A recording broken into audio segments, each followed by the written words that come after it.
Vamos falar desses sujeitos aí fantásticos que são os puritanos. Certo? Eu sempre fico em dúvida de quem é mais interessante, se são os reformadores ou se são os puritanos. Né? Eu sempre acabo pendendo um pouquinho mais para os reformadores, mas os puritanos, a seu modo, eles têm uma variedade maior e isso também é muito interessante. O J.I. Packer, quando ele fala dos puritanos, ele costuma começar, eu recentemente ouvi toda uma série de palestras dele sobre os puritanos, que é fantástica, fantástica. O Packer é um super especialista em puritanos. E ele sempre gosta de começar dizendo que ele vai falar dos velhos e alegres puritanos. Ele fala esse alegres puritano para ver a reação da plateia, para ver o nível de preconceito que já existe na plateia. Então ele faz esse teste primeiro. Né? Porque esse nome puritanos foi jogado na vala comum e foi dada uma ideia errada para todas as pessoas na sociedade de quem esses homens foram, certo? Quanto a quem esses homens foram. Então há sempre esse preconceito.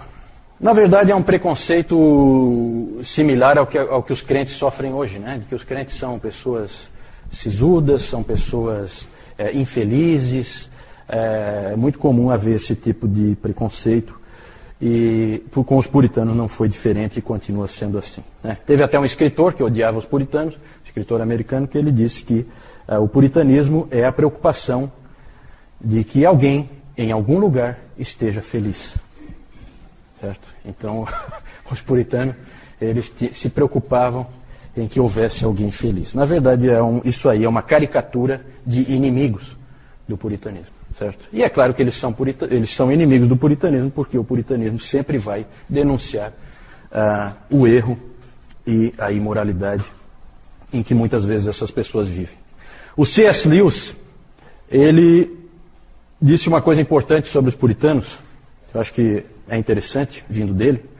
Ele fala assim: precisamos ver os puritanos como exatamente o oposto daqueles que carregam esse nome hoje. Então, se alguém hoje, vivendo entre nós, recebe esse nome puritano, então imagine o puritano verdadeiro como o contrário daquela pessoa para quem apontaram o dedo. Né?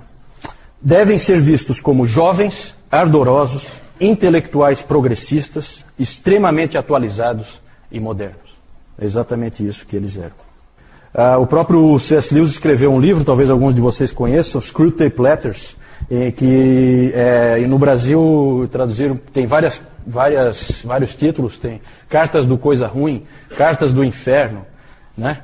Mas é um livro interessante em que o C.S. Lewis imaginou um diabo, um demônio velho, experiente, cujo nome é Screwtape. Em português deram o nome de Fitafuso, em algumas versões. Ele escreve cartas para um demônio novato, principiante, né? Em enganar as pessoas. Dando dicas, ensinando como que se deve enganar as pessoas, levar para o mau caminho, aquela coisa toda, afastar de Deus, né? E então ele escreve cartas, por isso que é Screwtape Letters, né? As cartas do Screwtape. Ele escreve por Wormwood, que em português é traduzido em algumas versões por Vermebile. E aí, numa parte, ele fala assim: tudo isso, teu paciente, provável paciente é o cara que o demônio está atacando. Tudo isso, teu paciente provavelmente classificará como puritanismo. E deixe-me dizer de passagem que o valor que nós conseguimos dar a essa palavra foi um dos nossos grandes triunfos dos últimos 100 anos. Através dela, nós salvamos todos os anos milhares de seres humanos da temperança, da castidade e da sobriedade na vida. Certo? Então, claro, do ponto de vista do demônio, ele está salvando a pessoa da sobriedade, da castidade e da pureza na vida, usando esse termo puritanismo. Isso aí é um puritanismo seu. E aí a pessoa vai lá e faz a barbaridade aos olhos de Deus, porque ela classificou com aquela palavra e acha que aquilo ali é uma autorização, né? Porque botou o rótulo de puritanismo, então é uma autorização para fazer qualquer tipo de barbaridade. Então tem essa visão errada. Mas o que é o puritanismo? Na verdade, os puritanos é um movimento, não é um movimento organizado, não é uma igreja. Na verdade, é uma série de pessoas que a gente poderia classificar como um grande movimento. Esses indivíduos, eles surgiram durante o reinado de Elizabeth I, que nós vimos antes, na reforma na Inglaterra, são indivíduos que queriam levar a reforma na Inglaterra à frente, porque a reforma não tinha ido para onde tinha que ir. Não tinha ocorrido na Inglaterra uma adaptação da igreja às escrituras, certo? E esses indivíduos queriam que isso acontecesse. Na verdade, ela começou no reinado de Elizabeth, floresceu no chamado Interregno, ou a República, porque a Inglaterra já chegou a ser uma república, exatamente nas mãos dos puritanos, entre 1640 e 1650, e foi minguando entre a restauração de 1660 e a tolerância de 1689. Depois a gente vai falar um pouquinho mais com mais detalhe disso. Todos os puritanos no início eram parte da igreja da Inglaterra, da igreja anglicana, faziam parte dela. Eles queriam levar em frente a reforma que tinha começado bem com Eduardo VI. Eduardo VI é aquele rei, filho do Henrique VIII, que era um menino e tal, lembra? Que aí assumiu com 10 anos, morreu com 16, e aí tudo foi por água abaixo. Mas estava indo bem. E aí houve aquele balde de água fria com a rainha Maria I. O espírito do puritanismo se vê, como eu disse antes, naquele embate que houve entre John Knox e Richard Cox em Frankfurt, na Alemanha, numa igreja de refugiados ingleses.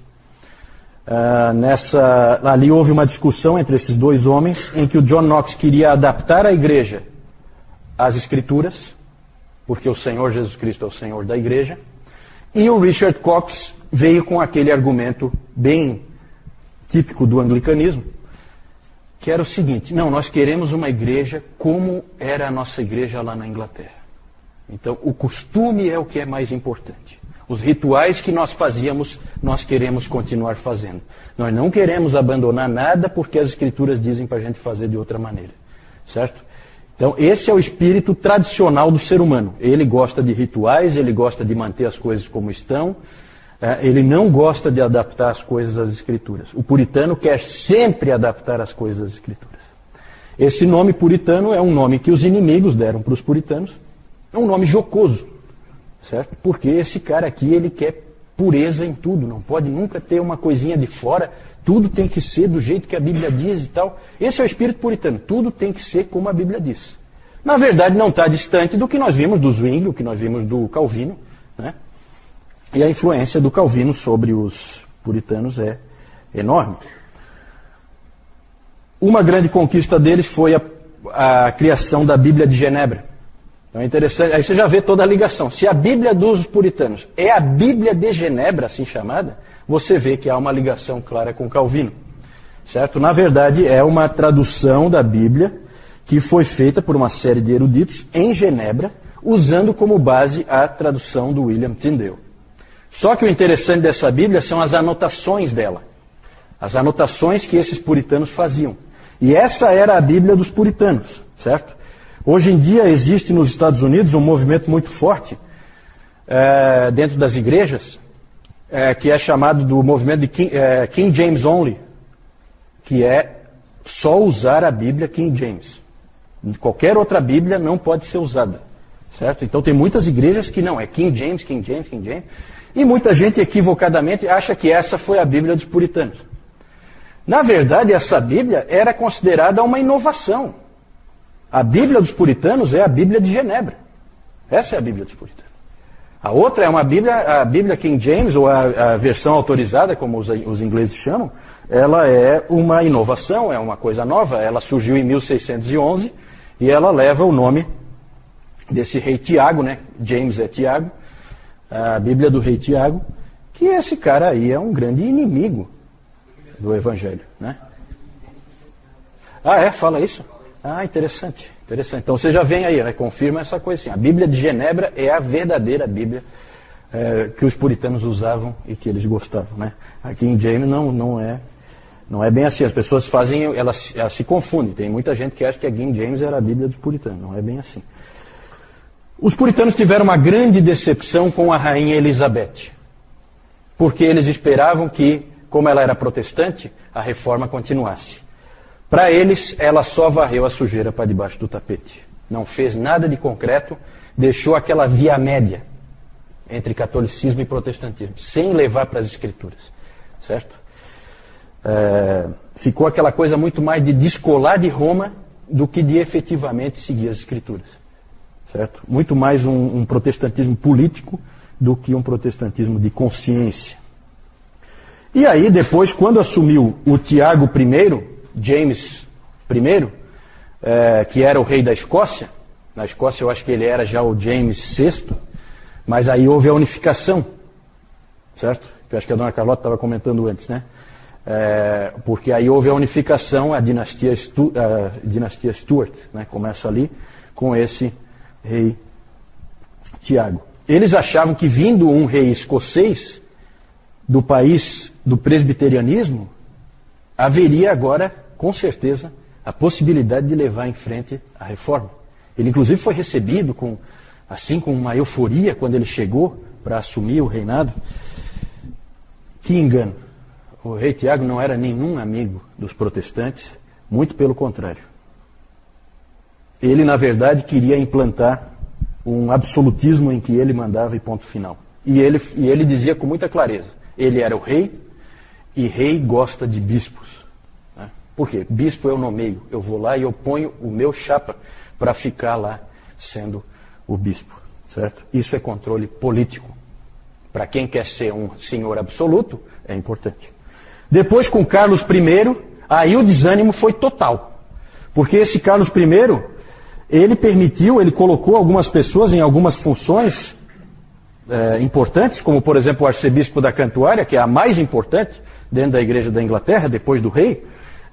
Ele colocou um sujeito chamado William Laud, e esse sujeito aí foi um dos maiores inimigos dos puritanos. Perseguiu os puritanos severamente. Grande inimigo dos puritanos, arcebispo William Laud, certo? Porque esse William Laud queria, junto com o próprio rei Carlos I, eliminar os puritanos do mapa. Por vários motivos. Um motivo político e também porque eles queriam colocar dentro da igreja anglicana, fazer valer a teologia arminiana. Certo? Eles queriam que a teologia arminiana prevalecesse. O William Laud começou a colocar arminianos em todas as funções da igreja anglicana. Havia inclusive um dizer interessante na época, em que um indivíduo perguntava assim, qual é a posição dos arminianos? Aí dá a impressão que ele está perguntando qual é a posição teológica, né? Aí a resposta era, os melhores bispados da Inglaterra. Essa é a posição dos arminianos, é ficar com os melhores bispados da Inglaterra. Com todo esse quadro desesperador, tanto em termos de política eclesiástica como em termos de teologia, muitos puritanos partiram. Oi? Ele autorizou, por isso que é a versão autorizada, porque ele autorizou fazer uma nova versão da Bíblia. Até porque havia um certo medo da própria Bíblia de Genebra. Né? Então é interessante tentar colocar uma outra para tirar um pouco da força, né? do puritanismo mais forte, mais radical, se é que a gente pode usar essa palavra. Muitos puritanos partiram e isso foi, na providência de Deus, muito bom. Por quê? Porque ali, então, vão contingentes enormes de puritanos para a Nova Inglaterra, né? Vão colonizar os Estados Unidos. Para nós isso é muito importante porque o protestantismo veio para o Brasil via americanos, principalmente. Né? O protestantismo reformado. Certo? Claro que os luteranos aí é muito mais, vieram da Alemanha e normalmente junto com a colonização. Então vinham os colonos, eles traziam a sua religião, certo? Já os americanos fizeram o trabalho realmente evangelístico, num primeiro momento, né? Mas isso muito depois, certo? Aqui no Brasil. Mas é importante porque a gente tem que ser grato àqueles irmãos da América, porque mandaram missionários para cá e hoje nós temos as nossas Bíblias, nós temos tudo, graças a esses irmãos. E então foi importante a ida desses grandes contingentes de puritanos para a Nova Inglaterra, para os Estados Unidos. Nova Inglaterra, para quem não sabe, é uma região dos Estados Unidos, lá bem no norte, nordeste dos Estados Unidos. Depois eu vou mostrar. Tá? Eles saíram porque ali eles viram que não tinha mais esperança. Muitos saíram direto de Southampton e outros portos lá da Inglaterra, e muitos passaram primeiro pela Holanda, ficaram um tempo estabelecidos na Holanda, e da Holanda foram embora para o Novo Mundo, certo? Depois nós vamos falar do protestantismo no Novo Mundo. Alguns ficaram, né? E nos anos 1640 estourou a Guerra Civil entre o parlamento e o rei. Por quê? Porque várias atitudes do Carlos I indicavam que ele queria governar de maneira absolutista. Ou seja, qualquer coisa que der na telha dele, ele faz. E a Inglaterra era sim uma monarquia, como é até hoje, mas tem um parlamento. Você vai aumentar impostos, você tem que fazer passar pelo parlamento, não é o rei. Eu quero aumentar agora os impostos, agora o imposto vai ser 95%. Não, calma. Tem o parlamento. Lá no caso deles tem a Casa dos Comuns e a Casa dos Lordes, né? E aí o parlamento viu que esse sujeito estava mal intencionado e houve então guerra. Exércitos leais ao rei e exércitos leais ao parlamento, certo? Essa guerra civil foi vencida pelo parlamento e o rei Carlos I foi decapitado em 1649. De 1649 a 1660 não houve mais um reino, mas sim uma república, governada pelo parlamento e por um que eles chamavam um Lorde Protetor, que era a figura do Oliver Cromwell. Esse Oliver Cromwell é um sujeito que é amado e odiado, mais odiado do que amado, porque afinal de contas hoje você vê que a monarquia prevaleceu naquele país, né? E os ingleses adoram aquela coisa de rei e rainha, e então você vê que um indivíduo desse que derrubou aquela coisa que eles adoram, eles nunca vão ver com muito bons olhos. Mas ele era um indivíduo ligado aos puritanos, o próprio John Owen foi conselheiro do Oliver Cromwell, e é um período muito interessante, é o período em que os puritanos têm mais força, inclusive força política, certo? Eles podiam fazer reforma agora, porque eles tinham todo o apoio do parlamento. Houve uma série de problemas e tal, no final assumiu o Richard Cromwell, que era o filho do Oliver Cromwell, assumiu quando o Cromwell morreu, e ele não era bom, ele era um péssimo líder, confuso, e o que acabou acontecendo no fim das contas é que 20 meses depois do Oliver Cromwell morrer, o rei Carlos II voltava à Inglaterra e sentava no trono da Inglaterra e o Reino Unido estava restabelecido. Na verdade, houve uma série de problemas, eu não vou entrar em detalhes, mas os escoceses meio que sabotaram a coisa, porque os escoceses quando o Carlos I foi morto, eles colocaram o Carlos II como rei da Escócia. Aí já fica difícil, porque daí o reino era unido, aí não foi unido o negócio. O parlamento da Inglaterra assumiu o comando da Inglaterra, mas na Escócia o cara estava reinando. E ele era um pretendente, né? Pretendente não, ele era o legítimo herdeiro ali do trono da Inglaterra, se fosse uma monarquia, né? Então houve uma série de problemas, houve inclusive guerra, o Oliver Cromwell invadiu a Escócia e na Batalha de Worcester ele acabou dando um jeito de fazer o Carlos II, rei da Escócia, só da Escócia, foi obrigado a se refugiar em que país será? França, né? O grande aliado sempre da Escócia. Então ele foi para a França e ficou lá, certo? Mas o Dr. Lloyd Jones ele sempre disse que o fracasso do movimento puritano e a volta do Carlos II tem muito a ver com os presbiterianos. Os presbiterianos, leia-se escoceses, acabaram sabotando um pouco e fizeram com que... Claro que havia muito ódio, evidentemente, se o Cromwell foi lá e invadiu a Escócia, tudo isso aí complica. Então é tudo muito complicado, né? Não dá nunca para você dizer assim, em uma frase, resolver o problema histórico. É tudo muito mais complicado, a gente não tem tempo de ficar entrando aqui, também nem é o caso, certo? Mas eu já estou adiantando que os puritanos acabaram fracassando no seu intento de ter ali realmente uma nação cristã, certo? Plenamente reformada, plenamente, totalmente voltada às Escrituras. Isso eles não conseguiram. Em 1658 houve a restauração, então, da monarquia, e aí vem o declínio dos puritanos. Vamos falar, eu quero só citar alguns nomes, eu não tenho como ir muito longe, pode passar aí. Alguns grandes nomes aí entre os puritanos, os nomes são muitos, nós não temos tempo de falar todos. Tem o John Milton. John Milton era um poeta, ele escreveu livros importantes, como O Paraíso Perdido, e o Paraíso Recuperado. E desse John Milton se dizia o seguinte, um dos biógrafos dele diz o seguinte, que ele é o último homem da história da humanidade a ler todos os livros publicados. Todos os livros que havia publicado, ele tinha lido. É uma coisa pretensiosa, mas considerando que a imprensa tinha sido inventada há relativamente pouco tempo e tal, então não chega a ser impossível, né? Mas realmente é uma coisa impressionante. Ele é importante, mas a teologia dele não é muito boa, não. O segundo nome aí, Richard Baxter, é o grande pastor, certo? Esse Richard Baxter é um pastor fascinante. Ele fez um trabalho em Kidderminster, que é uma pequena cidade lá da Inglaterra. Ele trabalhou 15 anos, e o que se diz dele é que quando ele chegou lá, não havia nenhum cristão. Quando ele saiu, não havia nenhum ímpio. Porque realmente o trabalho dele foi um trabalho fantástico. Esse cara aí é famoso por fazer aquelas visitações às famílias. Ele então checava como é que está a vida espiritual de cada um. E ele escreveu aquele livro, temos em português, O Pastor Aprovado, né? Que muitos caras desanimam quando leem por causa do padrão elevadíssimo, né? O Dr. Calhoun sempre fala, nunca desanime por causa do padrão elevado que os puritanos colocam no papel, certo? Coloque aquilo como um alvo, mas lembre da graça sempre, né? Mas realmente é um padrão elevado.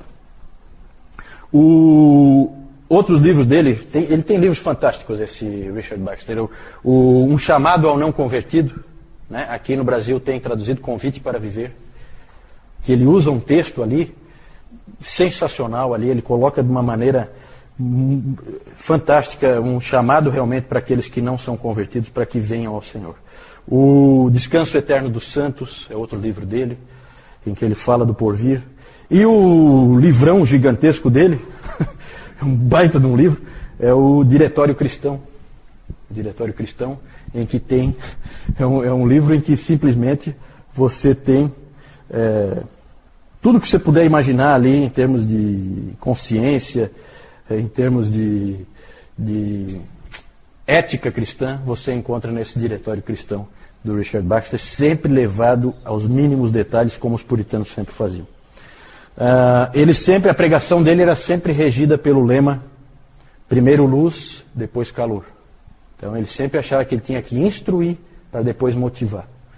Né? Não adianta você ter só uma fé cega assim, que você, sabe, muito discurso, as pessoas vão e tal, mas não sabem nem por que estão indo. Não, a gente precisa conhecer.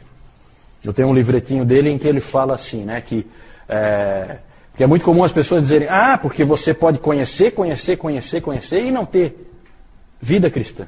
Aí ele respondia, mas sem conhecer eu já sei que você não tem. Então ele colocava a coisa com muita clareza, assim. É um sujeito realmente importantíssimo, esse Richard Baxter. Não é o melhor teólogo, ele é o melhor não, mas ele é um dos grandes pastores, né? O melhor teólogo é esse próximo aí, John Owen, certo? O príncipe dos teólogos puritanos. É o Calvino da Inglaterra, né? Esse John Owen foi sem dúvida o grande teólogo dos puritanos. Ele é autor daquele livro, A Morte da Morte na Morte de Cristo, e de muitos outros livros. Ele escreveu também a Declaração de Savoy. A Declaração de Savoy é uma adaptação da Confissão de Fé de Westminster para atender às igrejas congregacionais. Porque a Confissão de Fé de Westminster acabou saindo, por força da influência interna lá, acabou saindo presbiteriana. Mas tinha várias pessoas ali dentro que não eram presbiterianas. E, portanto, elas se viam no direito de tomar para si também. Como aconteceu, depois nós vamos falar disso, né? Mas a Confissão de Fé Batista de 1689 é quase igual. Só que ela tira o presbiterianismo. Por quê? Porque os batistas nem tiveram assento na Assembleia. Certo? Mas os congregacionais tiveram, só que eles foram voto vencido. Então, né, o John Owen foi o responsável por adaptar ao pensamento congregacional. É interessante porque a Banner of Truth Trust, editora inglesa, ela publicou recentemente uma coletânea de textos de John Owen. Essa coletânea tem 16 volumes. É enorme.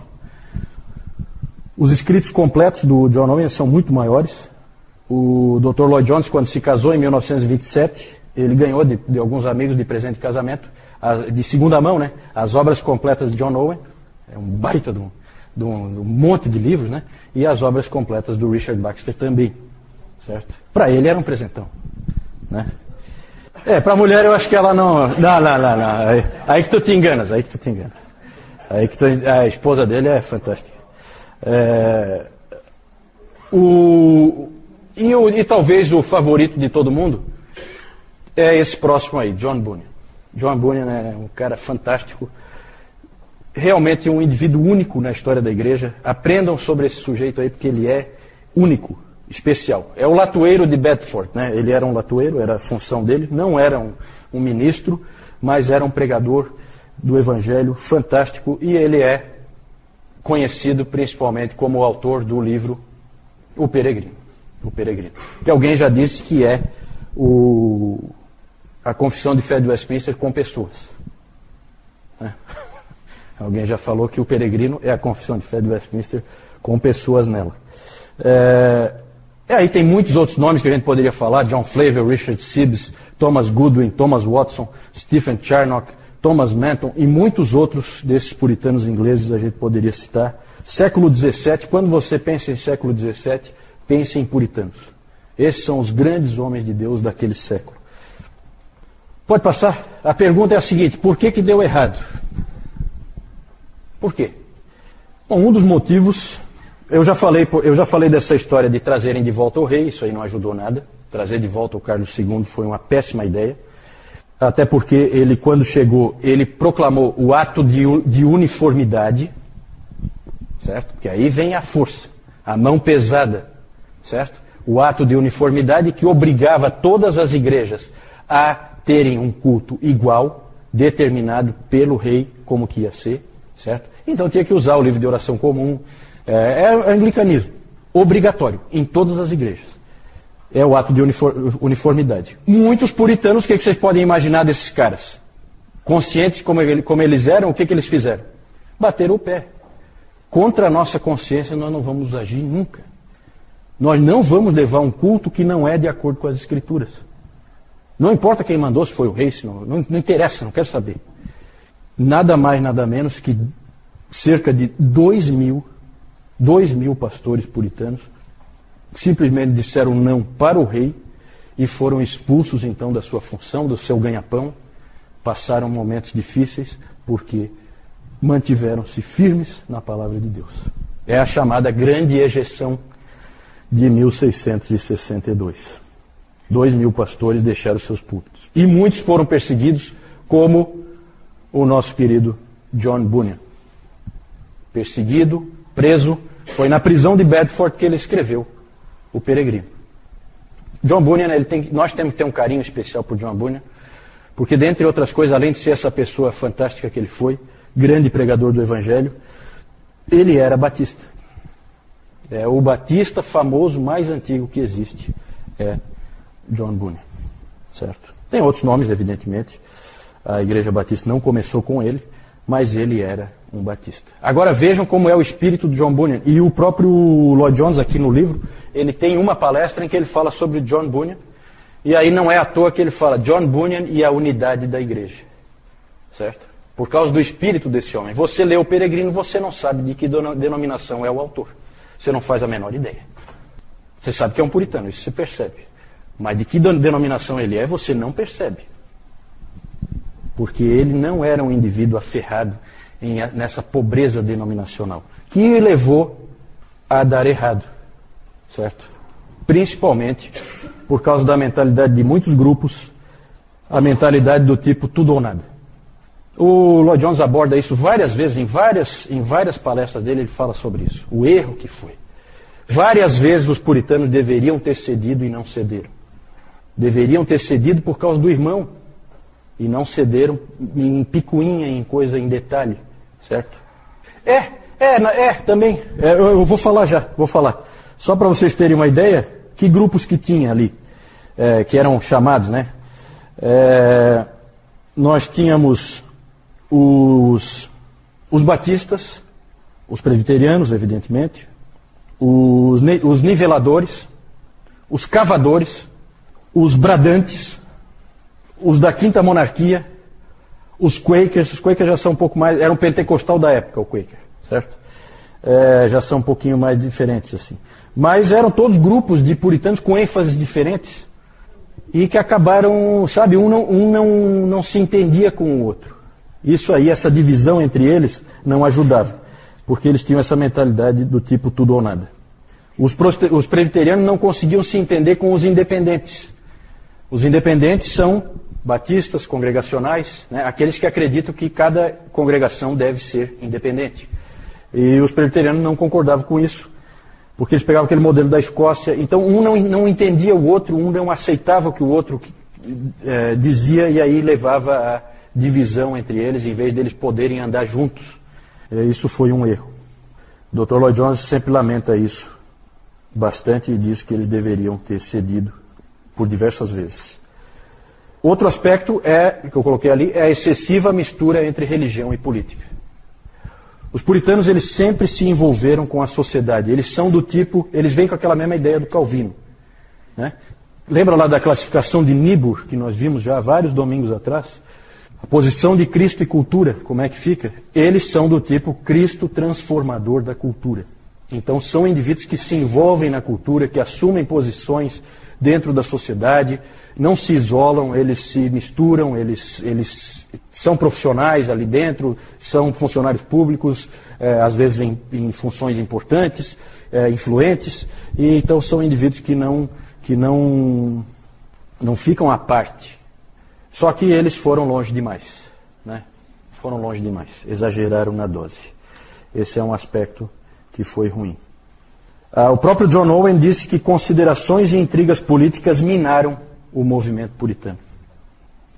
O Dr. Lloyd Jones sempre disse que nós temos que aprender com o que ocorreu entre 1640 e 1662. A batalha do Senhor deve ser com armas espirituais. As palavras dele, do Lloyd Jones. Algumas características bem rápido. Podíamos falar, há alguns anos atrás eu fiz um estudo com um grupo só sobre os puritanos. Um monte de estudos que nós fizemos sobre os puritanos. Podíamos ficar aqui o resto da vida só falando deles, características deles. Não temos de maneira nenhuma o tempo para isso. Fica o desafio, depois eu vou falar ali de alguns livros para vocês lerem. Mas a gente poderia dizer que algumas características deles que saltam aos olhos é a completude, no sentido de que eles são completos em tudo aquilo que eles abordam. Tudo vai ao mínimo detalhe, tudo é completo, tudo é checado. Eles são muito criteriosos em tudo que eles abordam, em todos os assuntos que eles tratam, tanto em teologia como em vida cristã. Sempre tudo é completo. O Diretório Cristão do Richard Baxter é um exemplo. É um exemplo. Ali ele se propôs, naquele livro, ele se propôs a tratar de casos de consciência. Né? O que são casos de consciência? Assim, uma determinada coisa que está acontecendo na sua vida, uma decisão que você tem que tomar e que você não sabe que caminho é o mais certo para escolher. Ele vai tratar disso aí em detalhe. Os vários tipos de situação que podem ocorrer são chamados casos de consciência. Lá ele também vai abordar como deve-se usar o conhecimento, como deve-se usar a fé, como progredir na vida cristã, como avançar na vida cristã, como vencer cada uma das tentações, como mortificar e vencer cada um dos pecados. Tudo detalhado, tudo detalhado. É enorme o livro. Eu acho que não, em português não. Eu acho que para traduzir, talvez alguma versão resumida. Né? Geralmente quando você compra alguma coisa dos puritanos é resumido, porque os indivíduos escreviam muito, muito. Tá? Todos os livros deles são enormes. E também a linguagem difícil, então normalmente alguém vai e resume. E já é muito útil o próprio resumo. Segundo, a adoração bíblica. Eles são os grandes aplicadores do princípio regulador do culto. Nós cultuamos a Deus do jeito que Ele mandou a gente fazer. Esse era o pensamento deles. A gente já viu isso em Zwingli, já viu isso em Calvino, mas eles levaram ao máximo que se pode levar. São os grandes aplicadores desse princípio. A maioria das pessoas gosta de uma adoração bonita. E os anglicanos especialmente, eles gostavam de uma adoração bíblica. É diferente. Eles removeram as vestimentas, removeram todas as imagens, removeram as cruzes, removeram tudo que eles puderam, eliminaram os dias santos, eliminaram as festas religiosas, até a Páscoa e o Natal eles eliminaram tudo. Tudo que não tinha base escriturística, eles tiraram. Para eles era fundamental. O princípio regulador do culto, ele é interessante, mas ele é difícil de aplicar. Tem que ter peito e coragem. Eles tiveram. A graça, todos eles eram calvinistas, certo? Então, a salvação vem de Deus. Eles sempre viam assim, e eles sempre deixaram claro que não é o pecador que salva a si mesmo, Deus é que salva o pecador. A lei, eles são os grandes mestres na questão da santificação. Terceiro uso da lei. Grandes mestres nessa parte de como viver a vida cristã, sabiam ensinar isso como poucos. Por vezes chegavam a soar meio legalistas. Às vezes um ou outro pode ter escorregado aí, certo? Sempre esse é um perigo para as igrejas reformadas. Por causa da ênfase no terceiro uso da lei, elas têm um risco de cair no legalismo, de cair num exagero, né? Colocar a santificação quase como a obediência aos mandamentos, quase como uma condição à salvação. E isso às vezes não fica muito claro. Para os luteranos é o contrário. Eles tendem a cair mais na graça barata. Tanto que o próprio Dietrich Bonhoeffer, que era um luterano, ele escreveu muito naquele livro Discipulado, que é um livro excelente.